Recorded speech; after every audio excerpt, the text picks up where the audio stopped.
nagsimula na silang habulin ng mga ito. Habang sila ay hinahabol, sinasabi ni Lloyd na nakakatakot ang itsura ng mga pesteng ito. Patuloy sila sa pag-ikot sa kanilang bayan para tipunin ang lahat ng locust. Kung kaya patuloy na hinahampas ni Javier ang malaking takip ng kaldero para makuha ang atensyon ng lahat ng kanilang madaanang peste. Pero tila napalakas yata ang paghampas ni Javier, pero makikitang nag-e-enjoy ito sa kanyang ginagawa.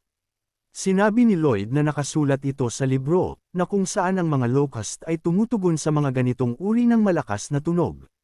Matapos nito ay sinabi ni Lloyd na ang sunod nilang pupuntahan ay ang Lacona, na kung saan naisip ni Javier na maging sa critical condition na ito ay naisip pa rin ito na tulungan ang karatig bayan nito. Kaya naman tumaas ang approval rating ng ating bida mula kay Javier. Pero ang nasa isip ni Lloyd kung bakit niya gusto tulungan ang Lacona dahil ayaw nito